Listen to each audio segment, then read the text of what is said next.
How's it going, everyone?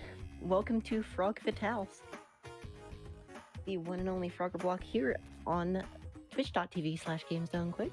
Hope you are having a wonderful Saturday morning. We're just gonna click through here. I had a bit of a time getting this going, so I'm gonna take a quick breather here. First thing we want to do is set the lives to 9 and continues to 3. Fun fact, the language in which we run actually does not matter at all, but I'm gonna go ahead and select English just so you guys can, make sense of things to some degree. So this was my first video game ever, actually. So it holds a special place in my heart. Let's go ahead and do this. There we go. Alright. And we are ready for the countdown, so here we go. In 5, 4, 3, 2, 1. And off we go. So the first thing we want to do is, well, first thing I want to do is explain why this game is even a thing. So Konami wanted to reboot the Frogger franchise in 2001, and this was their foray into said prospect. So this is Temple of the Frog. It's kind of the first of several Frogger games that they tried to use from 2001 to 2005 to reboot the Frogger franchise.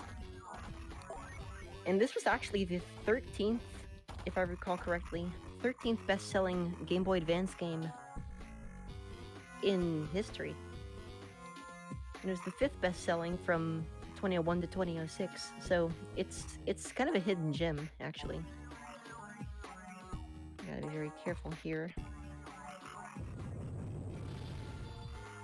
And I'm using a different capture method than usual, so the lag frames are a little bit different than what I'm used to. Just a little bit of a heads up. Quick cycle skip right here, past the fire. Nice. So let's get into the plot of the game. The entire reason that Frogger is undertaking this quest is because the treacherous Mr. D has stolen all of the elements. You know, fire, earth, wind. Ooh, we're gonna have to wait here, because I got a bad buffer. There we go. And he's strewn them about the entire world. And so Frogger has to go forth and defeat the various henchmen associated with Mr. D. And ultimately face Mr. D himself to take him down, because he is a direct threat to Frogger's hometown, Firefly Swamp. I did some very specific movement there, just so I could set up the Firefly cycle to line up nicely to be able to do that little platform skip. This is one of the most challenging levels in the entire game, and it's level 2. It's a common theme with Frogger games, as you'll see with the next run as well. But here's King Izhnek.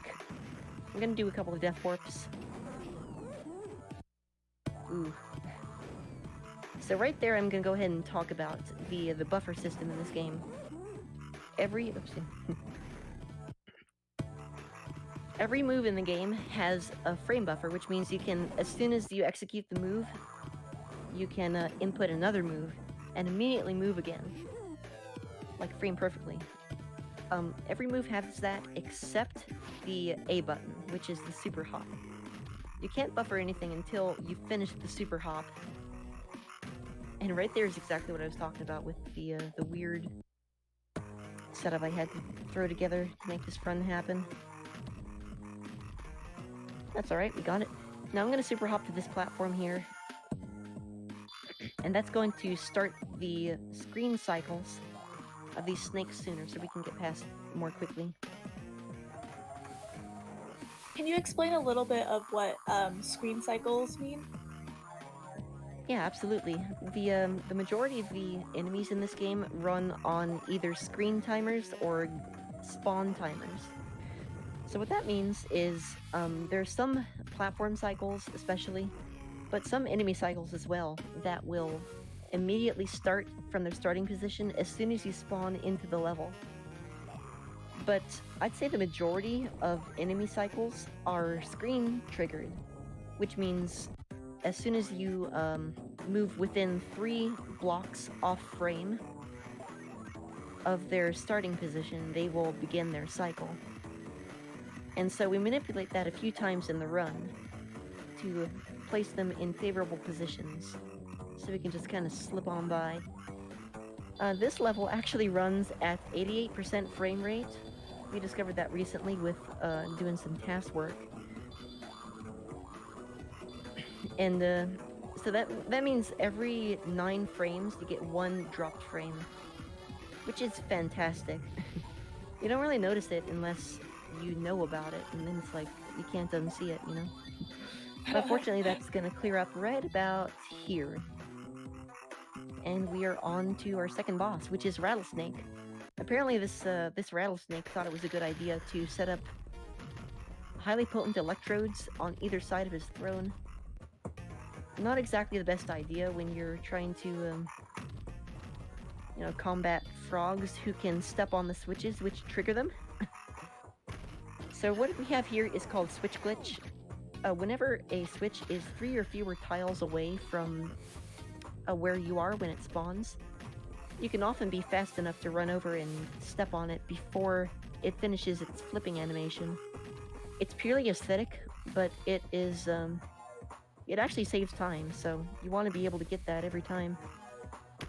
Unfortunately, you can only get it 1 out of 3 times usually because of the way that it spawns. If you stand on this particular tile, the one that's 3 over from the left side at the bottom, the switch will always spawn on one of the bottom right tiles, one of those 3 tiles. So you can use that to kind of manipulate its position.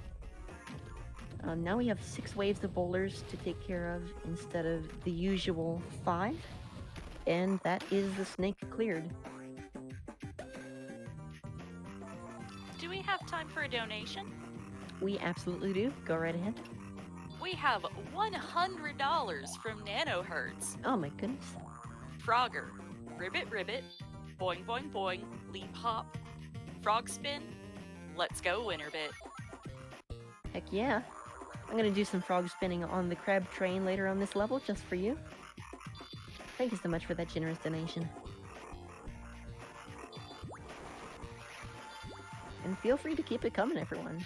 It's a great event, a great charity. Everything's coming up roses. So here we are at Crab Train. This is all I need to do here. Once again... I love this part. Oh yeah. Once again, screen cycles are important, so I have to do that little bit of movement at the start to set things up to not get knocked off by the eel. But now we're good. Question from the chat. What do you pick up the coins for? Ah, yes. The coins are actually for entering the final 2 levels of this game. This game featured DLC before it was cool, and we have to make sure we have 125 coins by the start of the second to last level. It takes 50 coins to enter the first level of the final world, and 75 coins to enter the second one, so we have to make sure that we keep track of our coin count. There's 1 extra coin I've routed into this route that can take care of any, accidents. Because this is a very precise run. If you misstep, if you die or even misstep once, it can be very difficult to make that time back. Alright, that's not exactly what I wanted to do there, but that works out. I actually didn't lose any time, somehow. So this is Stripe the Shark. I used to think that these teleporters were random, but they are actually completely... Like, this is the only fight that has, 100% execution to it. No RNG, ironically. So there we go. That's the fight. And now we head to Sky City. Lily the fairy girl's gonna talk to us there. So I haven't talked about the grid in this game yet. This game loves to snap you to a grid. And it can work in your favor, but sometimes it really, really messes with you.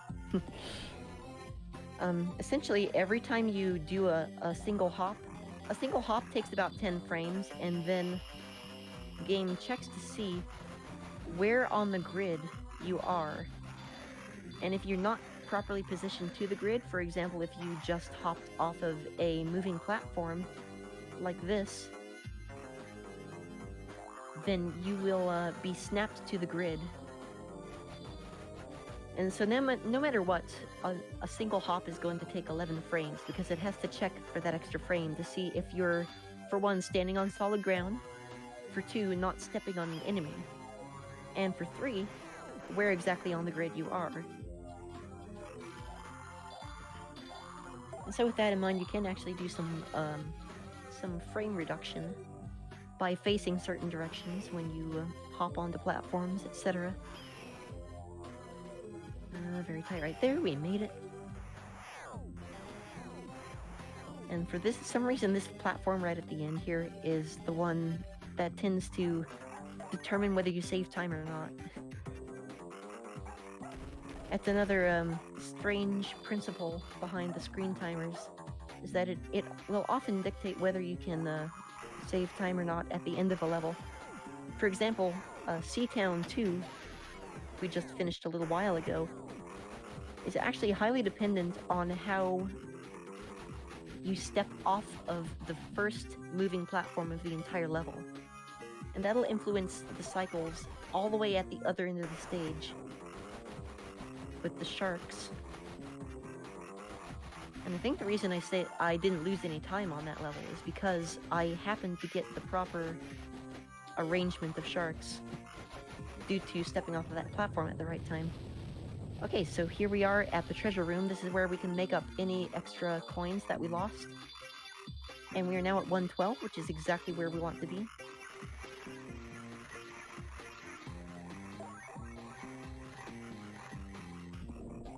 Perfect.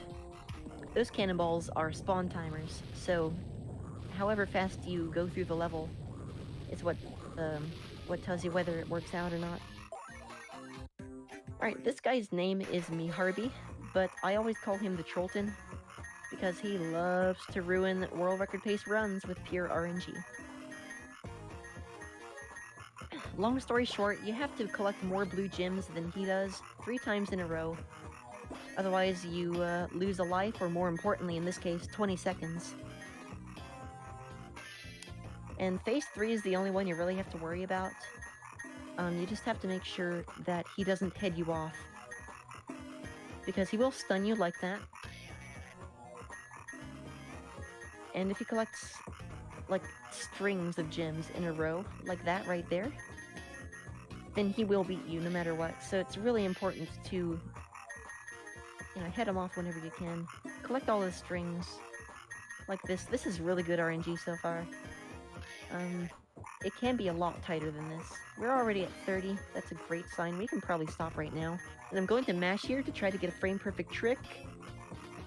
Oh, and we didn't get it. If I'd gotten that, I would have been able to skip that mandatory 2-second freeze frame at the end of the fight. However, that was a very clean fight regardless.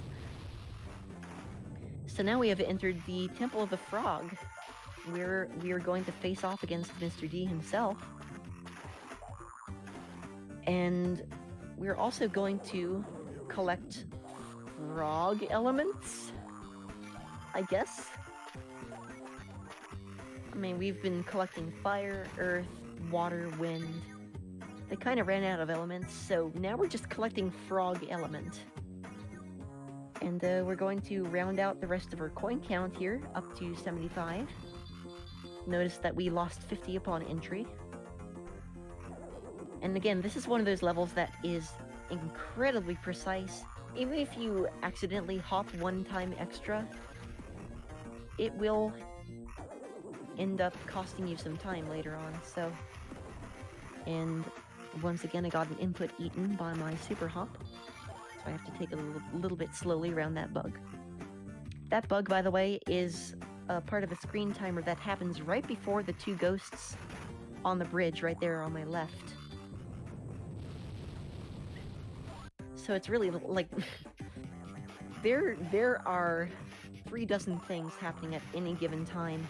Ah, and it was a little bit slow there.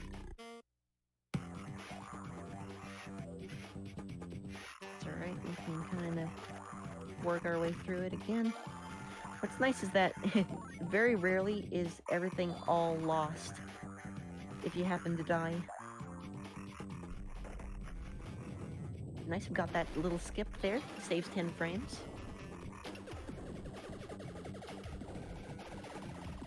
I'm gonna go ahead and collect the checkpoint here and take things a little bit slowly, just so we can be sure to hit estimate.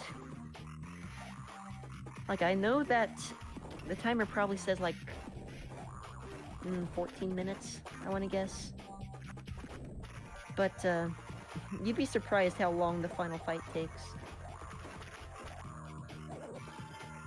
Which we are fast approaching right now.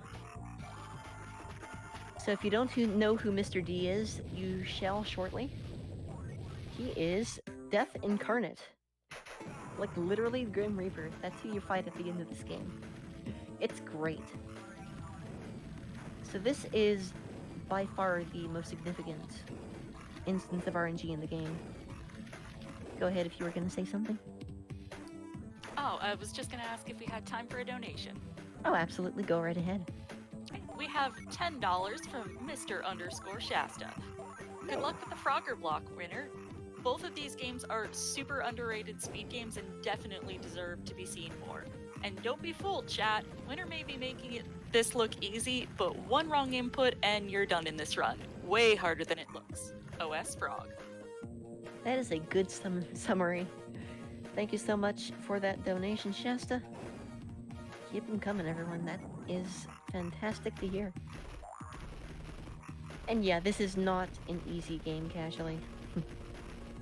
So yeah, that first cycle of fireballs is definitely the most significant instance of RNG. For the last few weeks, I've been grinding this game out, and more than half of the world record attempts that I've been doing have ended up dying to bad RNG. Just in the fire segment. Because it's completely up to chance how many of those fireballs spawn, where they spawn, when those fireballs spawn, and how, what did I not say? I said how fast they spawn, where they spawn, when they spawn, and how many they spawn. I do remember something about the hitboxes for the fireballs. Yeah, they're very silly. The tails of the fireballs actually do not affect you at all. You could just hop right on them. Likewise, this phase, these icicles are actually pretty wonky. The tips do not hit you, but the base of it, you want to stay far away from the base, because I've even hopped like one tile away from the wall and gotten sliced by an icicle that was shattering against the wall. Super, super weird. But long story short, you can pretty much just like stand really super close to an icicle and it won't harm you. Which is fortunate because when I was younger, I only had an original Game Boy Advance, and the contrast is already complete garbage on that thing. Like, you need a street light to be able to see that game on that screen. But at some point in my youth, somewhere in my youth or childhood, didn't expect the Sound of Music to be making a cameo tonight. At some point, the contrast actually broke, and it became that much harder to see the icicles. So when I was younger, I pretty much just had to sit in one spot and hope I didn't get hit by the icicles. This was not a fun fight back then. Fortunately, now we have LED screens, so that's pretty cool. This electricity phase is kind of like a really simplified version of the fire. Okay, now we actually get to use Mr. D's elements against him in one last showdown. and right as soon as the final cutscene pops up, it's going to be time, so get ready. Here it is, and time. Nice. I got the frame perfect trick there that I was going for on me Harvey. If you get it in Mr. D's fight, you actually save a 1.5 seconds at the end. So that was pretty nice. And GG. Yeah, the final run was sub 19. Hey, nice. Wow, really? I don't think the timer quite caught it, but I saw you end before 19. Wow, okay. That's fantastic. Alright, I kind of wish I had webcam on right now, but you're gonna have to just trust me when I say I'm gonna cover my eyes and read this epilogue for you. So, Lumpy the Toad says, Frogger, you have done it. You have saved Firefly Swamp for all of us. Zippy the Turtle says, thanks to you, our sacred Temple of the Frog is free of the evil Mr. D. Senior Chief the Pelican says, all's clear under the sea, Frogger. I salute you. And the Frogger says, guys, it was no problem. That Mr. D and his pals are a real pain, but they should not be messing with our swamp. Being outside the swamp can be really cool too. I met this real fairy. And then Lily the Fairy Girl says, hi Frogger, I knew that you could save the swamp because you have always been so very brave. And remember, no one but you is able to see me. And then Lumpy the Toad comes back and says, what did you say, Frogger? A real fairy? And Frogger says, no, I said being outside the swamp can be cool, but I'm really very happy to go home now. See you back at the swamp. Alright, I'm gonna call that like a 98% accuracy. Chat loved it. Oh, good. What are you doing in my swamp? This is basically Shrek 2. So, that's one off the list. Yeah, let me think what I was gonna say. Oh, there are 4 other languages in which this game is, and in the vast majority of those languages, that pun is not translated properly. And so it just has something generic about, boy, I sure am glad to be home again, see you back at the swamp, you know? But the English writers had some fun with it, so that's always neat to see. And that's probably just about gonna do it. I do want to mention that I tasted this game once, and my current record is 18:27, which is 10 seconds faster than that task. So, this run has been very highly optimized, and I want to give a quick shout out to the entire Frogger community. I can't name everyone offhand, but I'll go ahead and see if I can think of some names before the end of the next run, which is coming up very shortly. It's Frogger's Adventures 2, The Lost Wand, also for the Game Boy Advance. So stay tuned, and I'll be back shortly.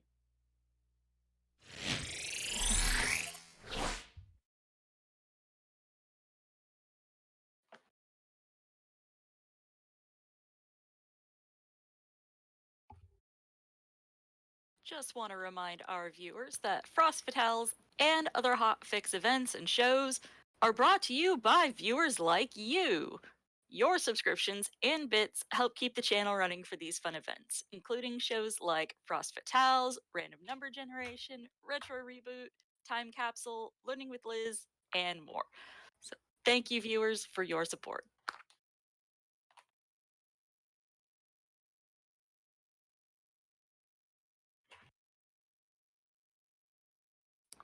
And just a reminder that the Yeti is donating $5 per Frost Fatale shirt sold to Malala Fund.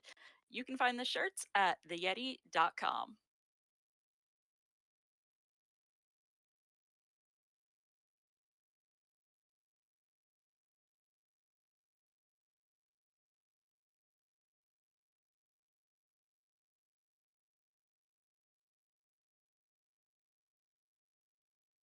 And now we're going to get a bit of information about where these donations are going towards. Here's a vid from Malala Fund.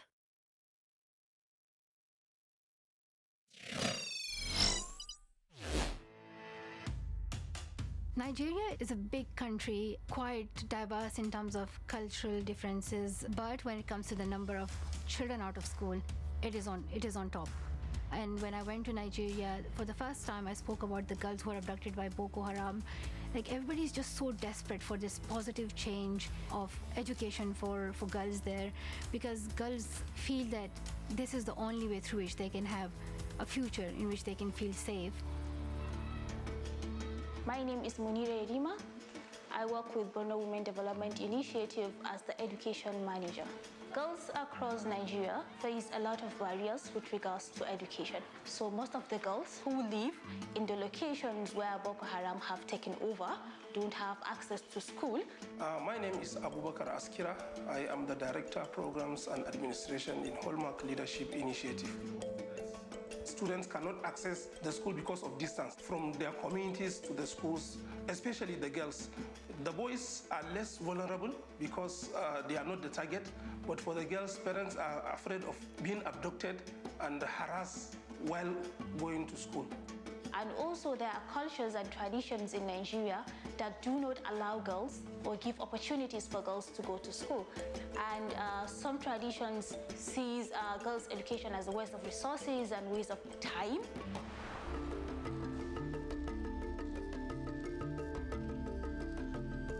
I am a Malala Fund champion.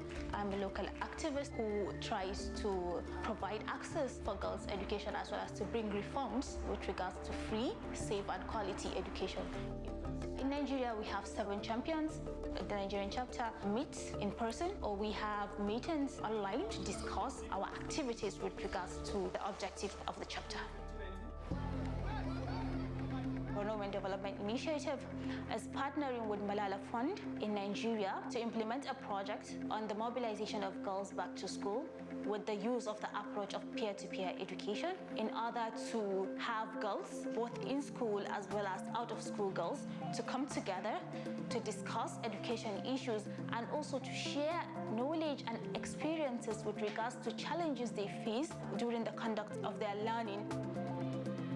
We have reached out to about 500 out-of-school girls. We give opportunity to children to finish the schools and get the sense of responsibility to take care of themselves after secondary school. We are seeing that the girls are now comfortable to be able to speak out with regards to what is their challenges to education. Malala Fund encouraged me so that I can study and achieve what I want to be. My hopes for the future is to see every Nigerian girl to be in school and to be able to achieve what she wants to achieve and to be able to become what she wants to become in the future. That is my hope.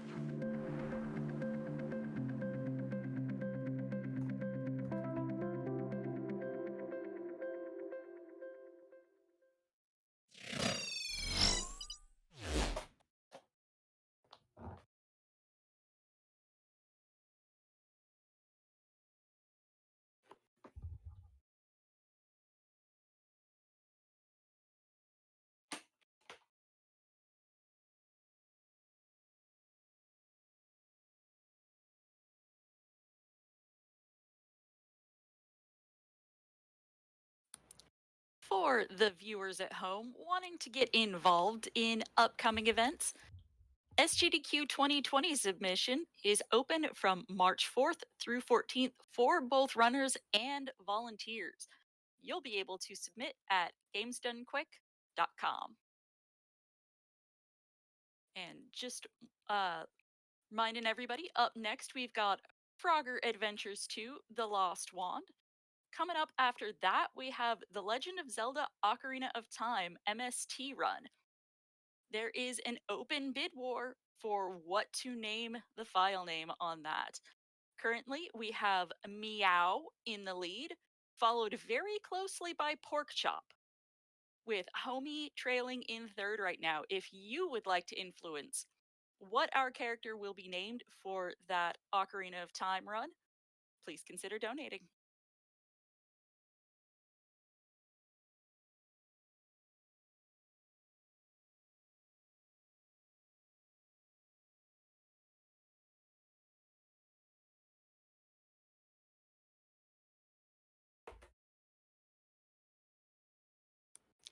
We have a $5 donation from Designation. Leapin' lizards! Frogger is hopping into action. Hope he shakes a leg and jumps up to the challenge. Hope he doesn't croak.